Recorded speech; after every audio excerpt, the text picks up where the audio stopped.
안녕하세요. 한혜솔입니다. 5월 마지막 주 월요일 증시 브리핑 시작할게요.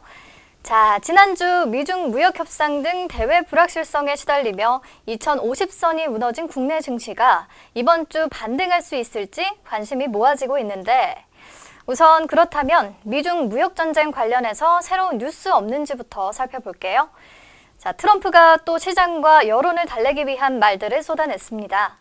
미중 무역 갈등이 신속히 해결될 가능성이 있다고 말하면서 중국과의 무역 협상이 타결될 경우 어떤 형태나 합의의 일부로 화해가 포함되는 것을 상상할 수 있다라고 덧붙였는데, 이는 무역 협상 타결 시 화해에 대한 거래 제한 조치를 풀어줄 수 있다는 취지로 해석됩니다.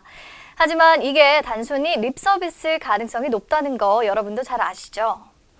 그리고 실제 미중 대결이 무역 전쟁과 기술 전쟁을 넘어서 환율 전쟁까지 확대되는 양상이죠.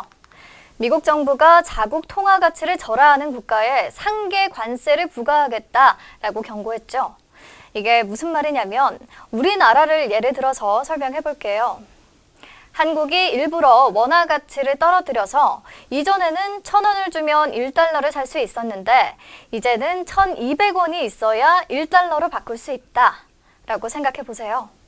이 상황에서 이전과 동일하게 1,000원짜리 제품을 미국에 수출한다. 그러면 미국 입장에서는 이전과 달리 1달러조차도 필요가 없죠. 더 싸게 동일한 제품을 수입할 수 있게 되는 겁니다. 한국은 상대적으로 가격 경쟁력을 갖게 되는 거죠. 네, 그래서 미국이 통화 가치를 절하하는 국가든 자국 기업들의 사실상 수출 보조금을 제공하는 것이라고 보고 있는 거고요.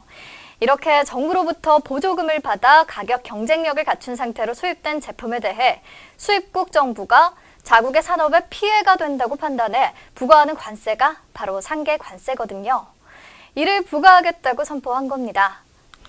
사실상 현재 세계 최대 대미 무역 흑자국이 중국이거든요. 그래서 중국을 겨냥해 환율 전쟁을 선포한 것으로 풀이되고 있는데, 중요한 것은 중국만이 아니라 한국도 이에 해당될 수 있다는 사실입니다. 불안 요소가 또 생긴 셈이죠.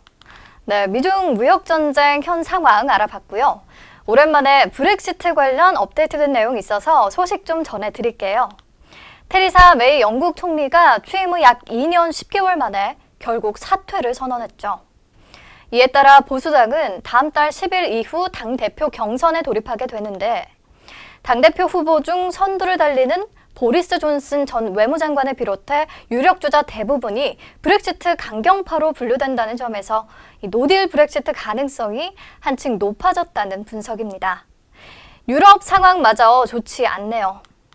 그렇다면 이번 주 국내 증시가 주목할 만한 이슈에는 어떤 것들이 있느냐? 미중 무역 전쟁 관련 업데이트되는 내용은 당연히 확인해야 할 거고요. 오는 28일에는 MSCI 이머징 마켓 지수 반기 리밸런싱이 예정돼 있거든요.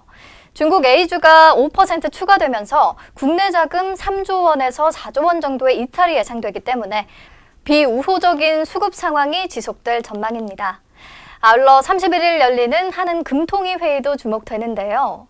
이번에도 기준금리는 1.75%로 동결될 것으로 예상되는데, 이주열 총재가 향후 경기 전망에 대해 어떤 발언을 할지 관심이 모아지고 있습니다.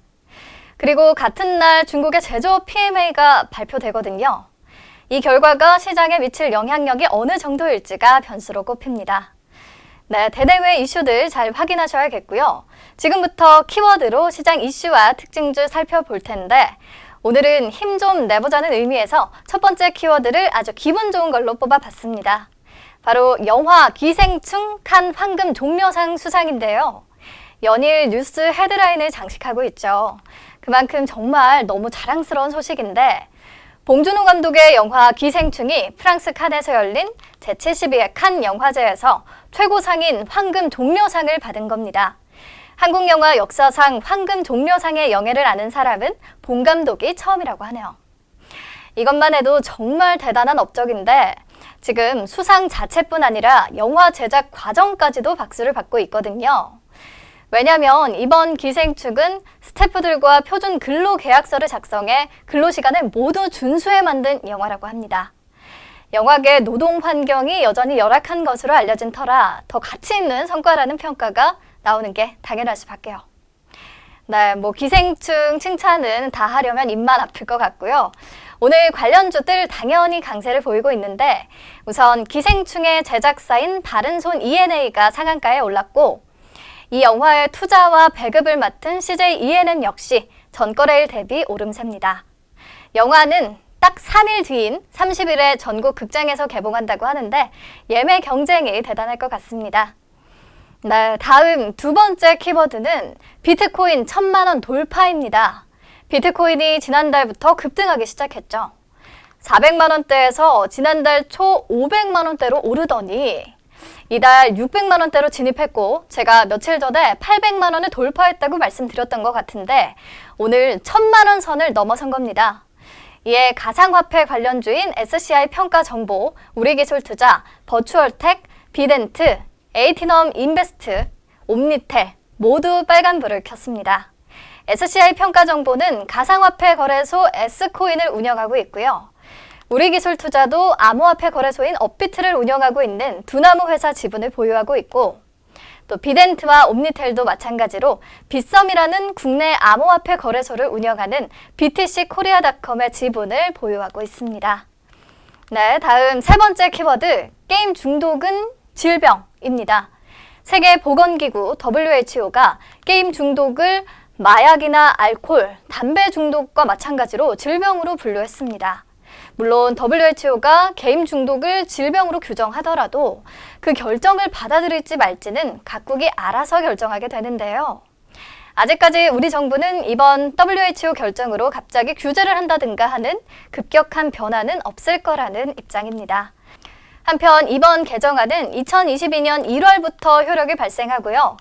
국내는 한국표준질병 4인 분류 개정안 논의가 2025년으로 예정된 점을 고려하면 2026년 이후에 게임 중독에 대한 질병 코드가 도입될 전망입니다.